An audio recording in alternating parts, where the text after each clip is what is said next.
Hey, I'm Shawn the Book Maniac. Welcome to my channel. Just before we get started on this fabulous chat I had with Jyotsna, I just wanted to let you know that uncharacteristically for Zoom, the audio connection, the Wi-Fi connection, whatever you want to call it, between Mumbai, where Jyotsna is, and Tokyo, where I am, was not the best that day. So there are significant parts of this that are a little difficult to hear. Jyotsna and I have worked hard on doing a complete set of, what do you call them, subtitles, closed captions.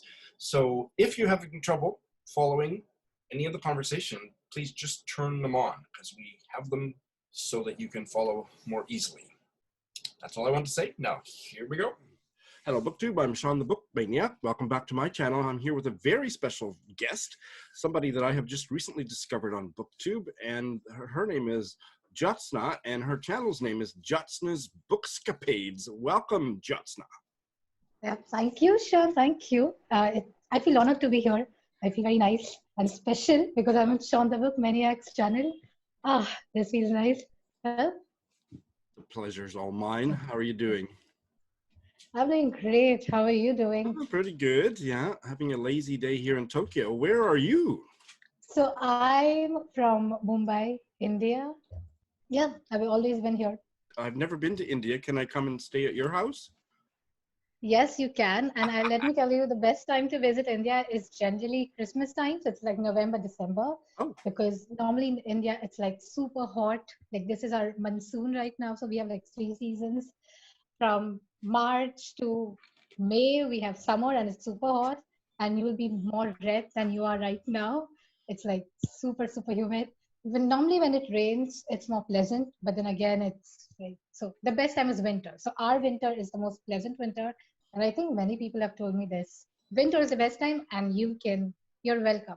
You're welcome anytime, any day to India, and you can stay. Like, let me know when you're booking. I won't pressure you to put me up, but I would love to very much. And I think I would be very happy to, show you around. It's a beautiful place, beautiful country. Okay, how about next weekend? It's okay. Oh no, you said Christmas. That's fine. Next Christmas. Here we go.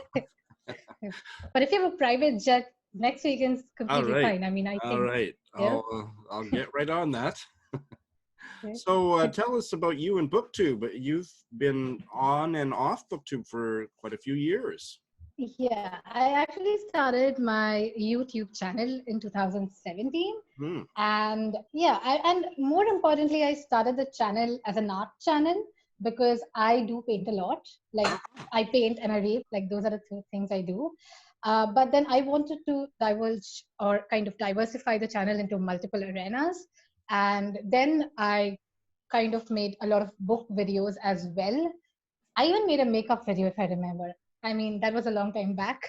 I think one of my most famous videos has been the book haul video, where I actually buy a bunch of books. Like I get 1 kg of books for a super cheap. And that's has been one of my most famous videos on BookTube, which I made in 2017.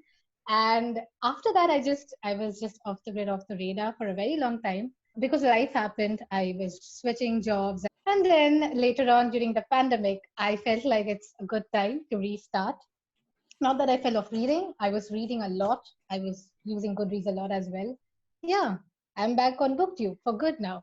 I mean, the community now is much better than what it was in 2017. So I don't think in 2017 there were many booktubers around and there was not even a community as such. I joined maybe 2018 or 2017. I can't remember, something around there. But yeah, I discovered you, I guess, just after you came back. Because I've been watching you since the coronavirus stuff started. That's when I found your channel. I haven't gone back to watch your art videos. Do you want to tell us about your art? Okay, don't watch my art videos on YouTube. Instead, go and watch my art on Instagram. Because I think the art videos I made on YouTube are pretty juvenile. I don't know. But yeah, I mean, as an artist, I have improved since then. So I post all of my art on Instagram. I really love Instagram as a platform for my art. But I don't think I'll make any art videos, honestly. I love books. I love art as well. So yeah, it's always like a competition. Yeah. Tell me your Instagram. It's Joey something. So it's Joee something. Yeah. I'll put that in the show notes for people. So what kind of books do you like? I know what I don't like, Oh, but I like everything. Like you give me a book today and I'm ready to read it. Like I don't have like a preference. I read genre fiction, I read literary fiction, I read everything, anything that's under the sun, as long as it's a book. But I don't like YA fantasy much. I've tried it out and I've not liked it. But when it comes to YA contemporary or something in the YA genre, I like it. I love contemporary fiction. I love literary fiction as well. I think I'm in a stage where I'm challenging myself to read more literary fiction because I love reading it, but it kind of dreads me at times. I'm going into something that's very much, I mean, that will make me cry, that will make me emotional. But then I like reading it, but I dread it. So yeah, challenging myself with stuff like that. That's great. You know, I'm a big literary fiction reader and don't read much Yes. else. So, yeah. What kind of reader are you in terms of reading habits? Do you read a book at a time or are you a book slut like me? Okay. So until 2019, I used to just read one book at a time. But 2020 came in and I decided that, I want to try this book slut thing. And I said, let's just go for it. I started with 2 books. Then I went to 4 books. And currently, at any given point of time, I'm normally reading 4 books at a time. So as of 2020, I'm a book slut. So, and I love it. It's awesome. The feeling's awesome. Welcome to the club. Thank you. I am reading right now. I won't count, but maybe around 12. So Okay. I thought your all-time high was 20. I think I think 2017 or maybe 20. 18 about a month ago, and down to about 12, or I'm not sure what it is now, but yes, 12 is my sweet spot. So 4, if I could get it down to 4, I don't know how that would be. And you put up a video recently about slow readings. Can you tell us what that means to you? Okay, so basically, I myself am a productivity junkie. Like, I love doing things in the most organized and in the most controlled fashion. And the same thing with books, right? Because in 2020, I decided to read multiple books at a time because I wanted to read more books. Okay, and that was the goal. Like, I used to always see people on Goodreads posting 60 books in a year or 100 books in a year and stuff like that. And I said, I want to be that person. I started it like that, okay? And then I slowly started realizing that there are so many videos on BookTube which tell you how to read fast and how to read a lot of books in a year. And I felt, that's good, that's nice. And it's not like I could not manage it. I could manage it, I could read fast, that's fine. But then I watched this video on YouTube, which actually kind of changed my mind a bit, which was regarding this productivity in books kind of setup. Like, whenever you talk about efficiency when it comes to your book reading, it's always the number of books you've read in that whole year. And it's never about the quality of books you're reading. It's not about whether that book has changed your life or whether that book moves you in a certain way. It's always about a book after a book after a book. And that's when I realized that maybe I'm also a victim of something like that. Maybe I've also taken it upon myself that I have to read like 100 books a year or so. Not that I want to do it intentionally, but it's something, I think it's like every reader's goal to read a lot of books in a limited amount of time at some point or the other, right? And basically, I saw this video and I thought, you know what, like I read fast and I'm okay with the pace of reading. But what is the use of actually reading a book if you do not grasp much of it or if you do not absorb stuff from it? And that's why I thought that it's important for people to realize that even if you read 1 book a month or 2 books a month or like 5 books a year, all that it matters is that you actually learned something from the book and the books moved you. And that's why it's good to read slow and you are not falling behind and there's no rat race going on here with respect to reading. I agree 100%, maybe 150%, and quality, not quantity. It's Yep, easy on exactly. bookish social media to get kind of caught up in the numbers game. And so I made a decision a couple of years ago that I was no longer going to comment on how many books I read in a year because it just kind of feeds into that competitive thing. And I read a lot, but I just don't want to put the number out there. People want to go and snoop around my Goodreads, they can figure that out. But I think this year my number is going to be quite a bit less because I have focused so much more on slow reading. And for me, reading a bunch of books at the same time is how I slow read. Because if I've got a dozen books on the go, I'm reading all of them slowly. And putting one down and picking another one up that maybe I haven't read since yesterday or since 3 days ago or even a week ago, there's a process of kind of re-entering the book and who is this person, and paging back and reading a couple paragraphs just to refresh your memory and just getting back into the book. And I think that process for me as a slow reader and as a book slut, that imprints the book more deeply. The more slowly I read a book, the more I will remember it. Yep. I think that's true for everyone, I think. On the opposite side, if I read a novella, like a 100-page novella, I still want to stretch it out to at least 10 days.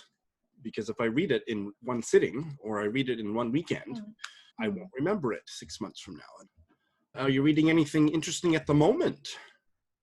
Yes, I am actually. I'm reading this book, which is called Child 44 by Tom Robb-Smith. I would say it's historical fiction, but with a thriller element to it. And it is based in the USSR. So basically, it's about this particular MGB officer. So MGB is like the state's KGB. And he's like a secret officer, right? So of course, there's like a part of death in it, of course. But the main focus of the book has been how Stalin's USSR was and how they would torture suspected spies. You are not innocent until you're proven guilty. You are guilty the moment they arrest you. And the moment they arrest you, they put you in the gulags. And then you never see the light of day. Sure. And there are so many torture methods also defined in the book. I mean, maybe it's interesting for me because I was born after the USSR broke down. I really love this, historical take on things that we think were good, but you never know they were bad until you read about it. So, yeah. I'm not familiar with that author. So who is he? He's a British writer, son of a Swedish mother and an English father. Have you read other books about the USSR? Actually, I have. I have read Gorky Park by Gorky Park is a famous. Martin Cruz. Yeah, exactly. Right. Yeah. And I want to recommend a couple to you, and I have them. I'm just going to grab them. Okay. This one is A Constellation of Vital Phenomena by Anthony Mara. It is set in Chechnya, which is, of course, another ethnic part of the former Soviet Union and is still much a part of the Grand Russia, part of Russia. And this is actually post-Soviet era, most of this story. But very much about that kind of political torture and the spies and everything. It is my second favorite book that I've ever read. God, what can I even tell you about it? But what's the first one? What's the first favorite? The first one? Maybe I'll get to that later. Yeah, that's a good question. Hang on. It just shows the effect of war on everyday ordinary people. And he just goes so deeply into the characters that you're almost learning about the politics and the war by accident because you're so deeply invested in how these characters are living their lives and how war impinges on them. It's a really heartrending book. And this was Anthony Mara's debut. I think he wrote it when he was not even 30, and it's so good. And then his second book is a very similar topic, and it's a collection of linked short stories called The Tsar of Love and Techno. And this is also somewhat about the Chechnyan conflict, but goes a lot more right into Soviet Russia. So I think I would suggest starting with this one. And if you get along with it, then go to this one. This one didn't quite grab me the way that Constellation did, but they're both really, really great. So okay, yep, thank you. I shall read these. Yep. Someday. You asked about my favorite book. My favorite book is by a Asian Canadian writer. It is called Do Not Say We Have Nothing by Madeleine Tien. And it is a story mostly set in communist China and very similar themes about war and the Cultural Revolution. And it's a very much of a Marmite book. I would say I rarely hear any negative reviews of Anthony Mara's books. So most people that read his books, love them or like them. But Do Not Say We Have Nothing by Madeleine Tien is very much a Marmite book. I would say at least 50% of the people that I know on BookTube who've read it didn't like it or hated it, but that the other 50% have the same reaction that I do. They absolutely loved it. So I don't know which side you'll come down on, but it is one that I would love to see you try at some point. Yeah. Yeah. So I think it's interesting because India does have a communist party. So Indian economy until some point was very socialist, although it's a democracy, but the economy was very socialist until one point of time. Like you needed licenses to even own a TV. Okay, and this was, I think, till the late 1980s. And in 1990, they decided that, scrap the socialist economy. We need to open our doors to international investors as well. So India had a very good friendship with USSR. There were times when there was like an almost war situation during the Cold War, and it was always USSR and India against the US, and then Pakistan would side with you. I mean, this is a very political situation. So I think reading about the USSR makes me realize, I mean, how did India even deal with the Soviet politics, and why was the friendship so special? So yeah, I think that's why it interests me. Yeah. So let's jump in. India, I love Indian literature so much. I mean, there's occasionally I'll read something that I don't like, but for the most part, everything I've read, I've just absolutely loved. So I'm a big fan. I'm not widely read. I'm slightly widely read. Somewhere between narrow and wide. I have read, maybe 15 books that are stuck with me. So I'm really excited to talk to you and chat about Indian literature.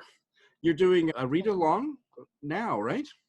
Yes, I'm hosting a group read for A Fine Balance by Rohinton Mystery. And it starts on 1st August.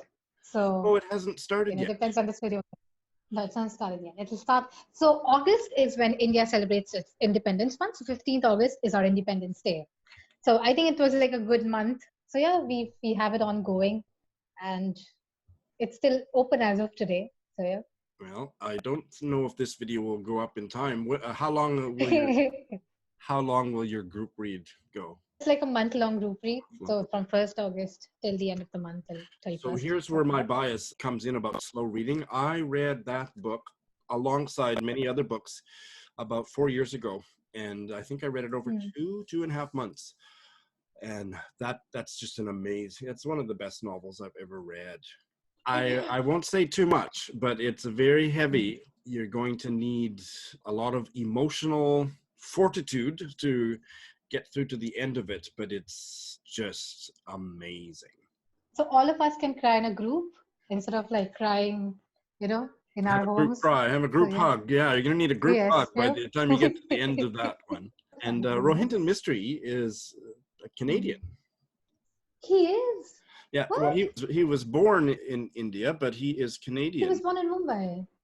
Okay, well, he's lived in Canada for many decades. Okay, that's interesting. So basically, like there are these two brothers. It's Rohinton Mystery and Cyrus Mystery. And Cyrus Mystery is written Chronicle of a Corpse Bearer. So even that's like a very critically acclaimed book. But Cyrus Mystery is still in India because I think he does a lot of theater. Yeah, and I didn't know about Cyrus until a few weeks ago. Maybe I found out about it on your group read video or something. But he and his fiancée at the time, who apparently is still his wife, yes, they moved to Canada in 1975. Oh, okay. So he has been there since I was 9 years old. And so he's done all of his writing in Canada. So he's considered a Canadian novelist of Indian, Indo-Canadian novelist, I guess we call him. He has not published anything since his last publication was in 2006, and his last novel was in 2002. So I hope he's not finished writing, because he's one of the best writers living today. A Fine Balance was 1995. It was his second novel. His first novel, Such a Long Journey, I did sometime in early 2020 and talked about it on my channel. It was not as good as A Fine Balance, but it was still a really good novel. But A Fine Balance is amazing. And I have not read his third novel, Family Matters. That will be looking forward to that.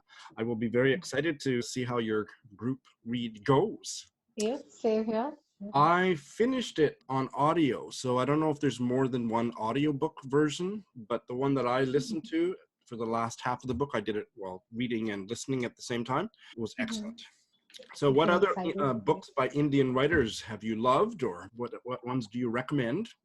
Okay, so let me be very honest. I'm still like discovering a lot of, Indian authors in general. I think all of the Indian authors who are out there, like most of them, okay, like do write a lot of literary fiction, like those who are critically acclaimed internationally, that a lot of literary fiction. But those who are like famous in India normally write genre fiction or fantasy in general. I read quite a few like genre fiction or normal fiction that you don't like by Indian authors in India. But critically acclaimed ones, I like Jhumpa Lahiri, like you can call her Indian American. Yes. Like she's like, yeah. Then there's Arvind Adiga, who's like 100% Indian. And I think like one of my all favorite Indian novels has been The White Tiger by Arvind Adiga. I have it on my shelf. I haven't read it yet. Oh, okay. So let me just prepare you for the book before you Great. read it. Please. It's a brutally honest book, okay? But not everything is like factual and not everything is incorrect, okay? So it's somewhere in the middle. I think many Indians don't like the book because it shows a very nitty gritty picture of India in general. But I wanted to read it with an open mind because that's not how the socio-economic pyramid works in India. But you can say that for some people or for some underprivileged people, it may work like that. So it's a nitty-gritty book. Yeah, just preparing you mentally for that book. It's a great book. I love it a lot. Fine Balance, I would use the same. It's a very gritty, tough story to read about how poor people try to survive. Yeah. And his surname is Adiga? Yes, Adiga. Adiga. Adiga. So Adiga has just recently a new book, right? Yes, he has. Have you read it? No, I've not got a chance to read it yet. No. I think Amnesty, that was his book. Amnesty, right? Amnesty, that's right.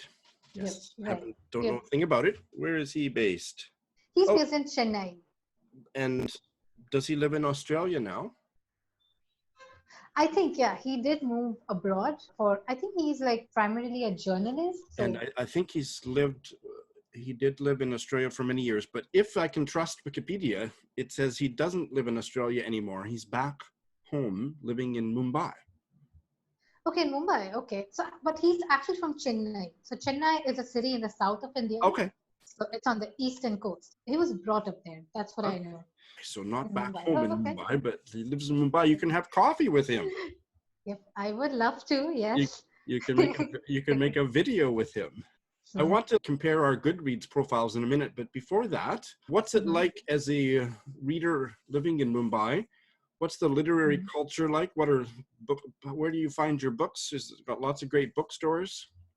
Okay, so basically India has a lot of good bookstores. Like there's a whole bookstore chain which is called Crossword, and it's a wonderful chain. Literature in general in India, like the literary scene in India in general is like pretty rich because we have a lot of diverse authors. There are regional authors. So in India itself, you have like 1,600 languages, including dialects. Every state you go has a different author that you have to read. But if you do not know how to read the language, you'll have to search for the translation, which is like tough. Like I think you said Perumal Murugan.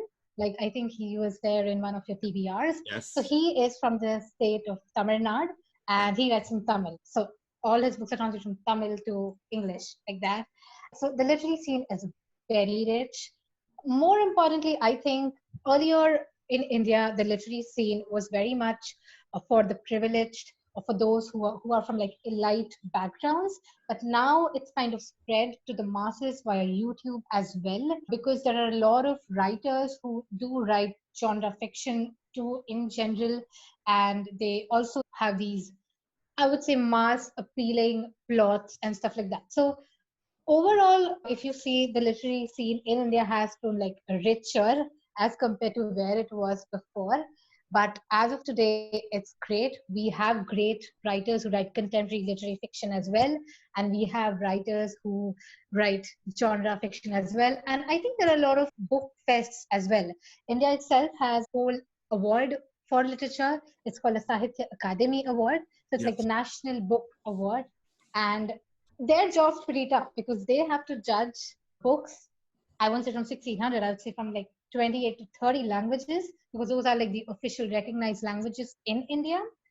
They have to judge like too many books and they have to decide one, despite that being in a different vernacular medium. So it's pretty diverse. That in short, it's diverse and it's super rich. And do you have any trouble getting books published in other countries? For example, getting Published, books from the yeah. UK or Canada or America? It's pretty easy, or can you get most of those online? No, okay, you can get those online, but no, it's not much accessible. No. So I think that's why we do have like an ebook culture also going on as well. I know of one Instagram account which is run by an Indian, and if you ask them for an ebook, they'll just get one for you, and you have to pay like 20 rupees. That's not even a dollar. That's like 25 cents, I think.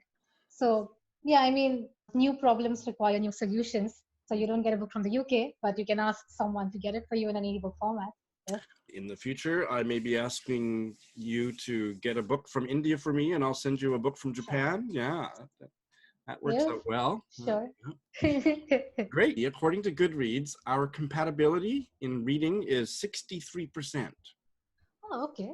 It's not bad. I think that's good, right? Yeah, not That's bad. not actually. bad. We both liked Gachar Gochar by Vivek Shambag. Yep. I loved it. I love Gachar. Yep. Yeah, that was incredible. Just a note. Okay, so Gachar Gochar was written in Kannada. So Kannada is again another South Indian language, and it was translated to English. So you'll find a lot of translated to English literature in the Indian scene. It was a great book. I loved it. You gave it 5 stars, right? I did. And I believe I heard at the time that it was the first book in the Kannada language to be translated into English. I'm not sure about that. Oh, I wanted to talk to you about The Association of Small Bombs by, can you pronounce the author's name? Karan Mahajan? Karan Mahajan. Karan Mahajan. You didn't like it so much. I bailed on it.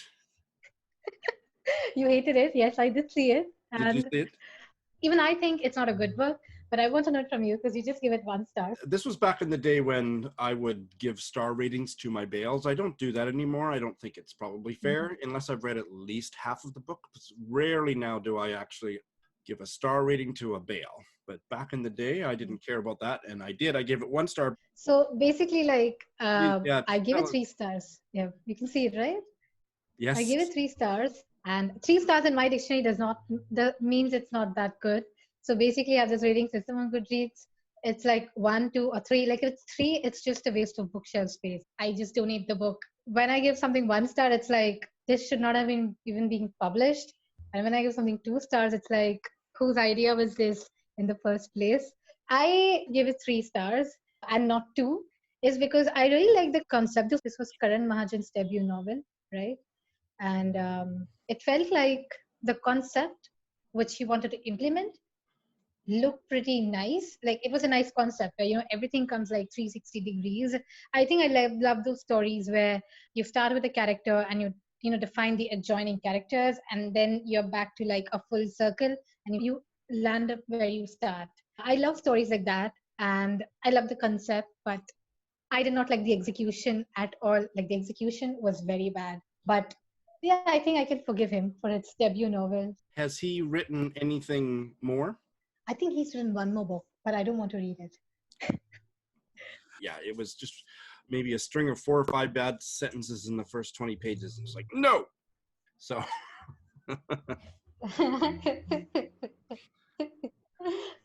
Before reading the book, I did see your review, and I was like, oh my god, Shawn gave it 1 star? Like, will I even like this book? And then I started reading and I realized, why did you give it 1 star? So yeah. We pretty much agree on Caitlin Doughty's Smoke Gets in Your Eyes. We do. Yeah, that was like good. Yeah. I have to say that I wasn't as taken with it by the very end as I had the first half or something, but no, it was really good. I learned a lot. I don't think I want to, so for those people that don't know, she is a mortician, and she's written in kind of a comic voice. She has written kind of an insider's take on the mortuary business and what it's like to be an undertaker. It was the description of embalming that I didn't know any of that before, and I don't think I could allow myself or any of my loved ones to be embalmed now that I know what it entails. Like they actually have to kind of smash some of your internal organs to do it. Like it's violent and kind of creepy. Like you do this, you take something and like do this. Yeah, you just correct. I enjoy. Yeah, I think that book teaches you a lot about death in general. And I think I'll just share like this anecdote. I think I shared it in my review too. So basically, when I turned 21 or something, I wanted to pledge my eyes because I was like, you know what? It's like a good thing to do. I want to pledge my eyes. What does that mean? And sorry, what does it mean? So when you pledge your eyes, it means that when you die, you donate your eyes to someone who is in need of eyes. And I was 20. I just turned 21. And I was like, legal age for drinking, legal to go for like a, to do all the stuff you wanted to do in life. So basically, like you have this card in India which you sign. I think it's donor the same all over the world. You take the card. It's an eye donor card. So you sign it and you submit it to the hospital, and you need 2 witnesses to sign, stating that yes, I've seen this and this is like approved. And I walked up to my mom and I asked her, why don't you like sign this? I mean, and then she realized this is an eye donor card. I'm like, yeah. I can't even think about your death. I mean, this is not something that I can imagine. I mean, I cannot imagine you dying. And it kind of, and I felt bad about it because it's something I still want to do. I've still not done it yet because I have not got witnesses to do it. But that book just made me realize that how much of a stigma it is in the society around death in general. So yeah, I think I really loved that lesson from that whole book which she had written. It's a very interesting take on death in general. I think it's a must read. Everyone should read it because you all are going to die one day. It was an eye-opener for me. And if you ever get to Rohinton Mystery's debut novel, Such a Fine Journey, I think it's called. It's about, what is his Parsi, what's the name of Zoroastrianism, the Parsi faith, and their spiritual beliefs about death are fascinating, and it's a big part of the story. That I first learned about that tradition in the Dhoti book, and then it's quite central to the story of Mystery's first novel. Where I stay, just close by, there is this thing called Tower of Silence, where the Parsis actually like deposit their body at the top of the tower. So it's like a whole hilltop. That's exactly what I was talking about. Yeah, the Tower of Silence. Right, and there are vultures who come and eat you. That's how they basically dispose the dead, you can say. Yeah. And it's integral part of the story for his debut novel. I learned so much. I was Googling this and Googling that. Oh, it was fascinating. Now, are you familiar with, I watched a movie that was about a Parsi family, and it was based on an autobiographical novel by a Indian Parsi writer who was gay and disabled. Do you know who I'm talking about? No, I don't think so. And I don't think I ever read the novel. I'd like to. He was born with a disability that made him to be very, very short. Firdaus Kanga. Oh, okay. No, I'm not aware of this person. Nope. Maybe that might be a good buddy read for us someday. What's the name again? Firdaus Kanga. He's a Parsi writer. He lives in London now, born in 1960.